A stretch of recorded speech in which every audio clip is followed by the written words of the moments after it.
start, we are going to start with our national anthem. And singing our national anthem is one of our core members, Ceci.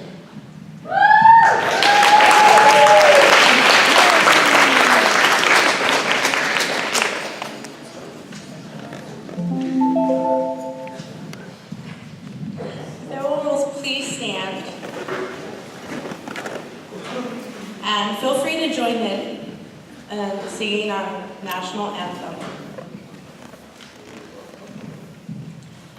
Oh, say, can you see by the dawn's early light what so proudly we hailed at the twilight's last gleaming, whose broad stripes and bright stars through the perilous fight o'er the ramparts we watched, where so gallantly streaming, and the rocket's red glare that once bursting in air gave proof through the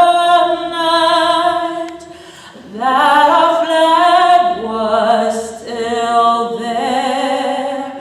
Oh, say does that star-spangled banner yet wave o'er the land of the free and the home of the brave?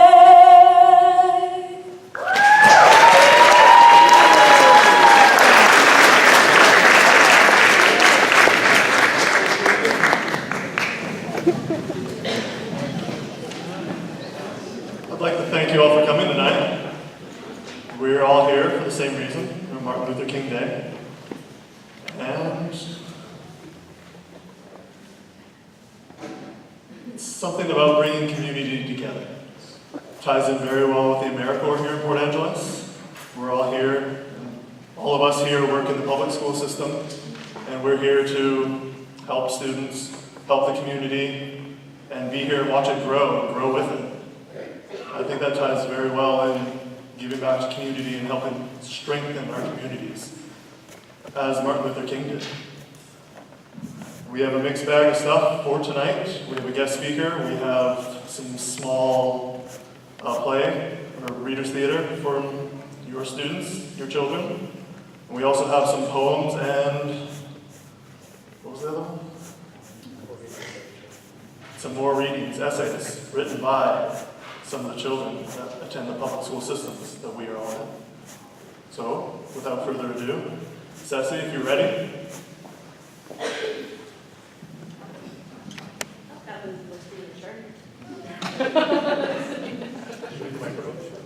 Oh, I was just going to introduce the children. Okay. So if all of my Jefferson Readers Theater students will come up here, please.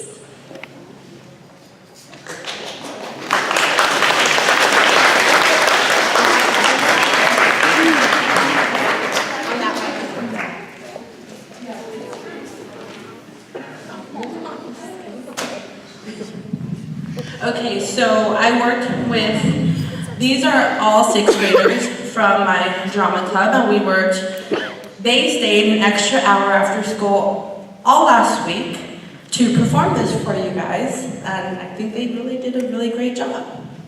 So, are you gonna? So I'm just gonna do a little blurb here. History has thrust upon our generation an indescribably important destiny to complete a process of democratization which our nation has too long developed too slowly.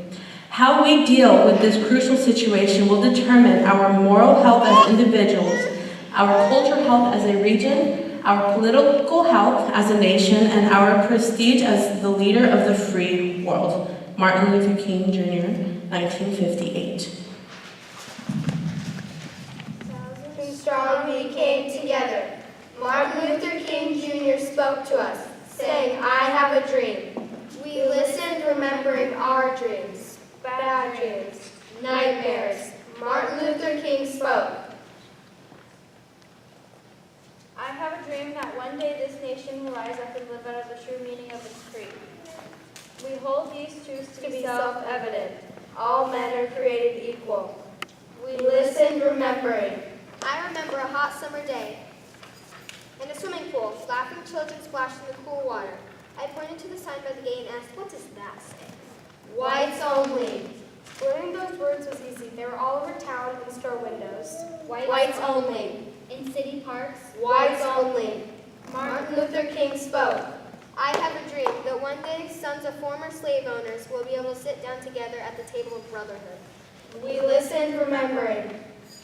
I remember going to the movies. Black people couldn't enter the front door or sit downstairs like white people did. Black people had a special side door that led to the back balcony, the colored section. On buses, the first rows were for white people. If those seats were empty and the rest of the bus was full, black people had to stand. If the first rows were full and more people got on the bus, blacks had to get up so whites could sit. Martin Luther King spoke. I have a dream that my 4 little children will one day live in a nation where they will not be judged by the color of their skin, but by the content of their character. We listened, remembering. I remember my friend Nancy. Together, we searched for caterpillars, looked at picture books, dressed our dolls. One day they told us, you can't play together anymore. Black children and white children can't be friends. Martin Luther King spoke. I have a dream that one day little black boys and little black girls will be able to join hands with little white boys and white girls and walk together as brothers and sisters. I have a dream today. Dr. King led the Montgomery bus boycott. One day, Mrs. Wilcox boarded a city bus in Montgomery, Alabama. She was tired and she sat down. Get up, the bus driver said. Give this white man a seat. Mrs. Parks said, No. When Mrs. Parks was arrested, Dr. King told the people of Montgomery that if blacks couldn't ride the buses with freedom and dignity, they shouldn't ride at all. And so they walked, men and women, boys and girls, through rain and cold, for months and months, for miles and miles they walked. The boycott was a success. Now blacks and whites ride the buses together as equals. Martin Luther King Jr. led the Birmingham marches. After the adults were put in jail, he called upon the children. The children marched, 1,000 strong. Some were only 6 years old. Police arrested them. School buses carried them to jail. A policeman looked down at one small girl and asked, what do you want? She looked at him and said, Freedom. Nothing could stop those children unwilling to do what they chanted. We want freedom. We want freedom. We want freedom. The children marched. They prayed. They wouldn't turn back. The police and firemen stood waiting. Orders were given. Stop those children any way you can. But the police and firemen fell back, and the children marched through. No one stopped them. No one hurt them. The children said, I want freedom. Martin Luther King spoke, and we listened, for he was saying what we needed to hear. let freedom ring. From the prodigious hilltops of New Hampshire, Let freedom ring. from the heightening Alleghanies of Pennsylvania, Let freedom ring. from the snow-capped Rockies of Colorado, Let freedom ring. from the curvaceous slopes of California. And when we allow freedom to ring, we let it ring from every village and hamlet, in every state and every city. We will be able to speed up that day with all God's children, black men and white men, Jews and Gentiles, Protestants and Catholics, will be able to join hands and sing in the words of that old Negro spirit. Free at last, thank God Almighty, we are free at last.